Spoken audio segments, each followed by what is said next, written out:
Istanbul বিজয়ের ৫৭২তম বার্ষিকী উপলক্ষে তুরস্কের প্রেসিডেন্ট রজব তাইয়িপ এরদোগান বলেছেন, আজ আমরা ইতিহাসের সবচেয়ে গৌরবময় কাহিনীগুলোর একটি ইস্তাম্বুল বিজয়ের ৫৭২তম বার্ষিকী স্মরণ করছি। তিনি বলেন, ২৯ মে ১৪৫৩ সালে কৌশল আর পরিকল্পনার এক উজ্জ্বল প্রতিভা একটি বিশ্বাসী ও লক্ষ্যভিত্তিক সেনাবাহিনী নিয়ে ইস্তাম্বুল জয় করেছিলেন। তিনি স্মরণ করিয়ে দেন, মাত্র ২১ বছর বয়সী সুলতান মোহাম্মদ আল ফাতিহের নেতৃত্বে ৫৩ দিন ধরে চলা অবরোধ এক চোখ ধাঁধানো বিজয়ের মধ্য দিয়ে শেষ হয়। সেই ৫৩ দিনের দৃশ্য ছিল এক মহিমান্বিত ইতিহাস, যেন মানুষের জেগে দেখা এক স্বপ্ন।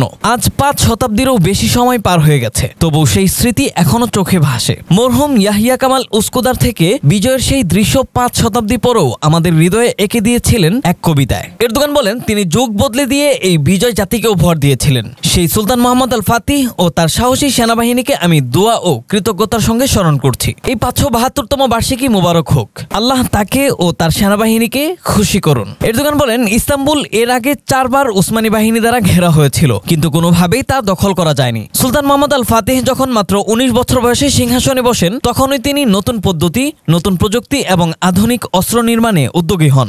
তিনি ব্যাখ্যা করেন, প্রথম থেকেই তিনি কঠোর পরিশ্রমে লেগে যান। অজেয় বলে পরিচিত সেই দেয়াল ভাঙার জন্য সারুসা উস্তাকে দিয়ে তৈরি করান নতুন কামান।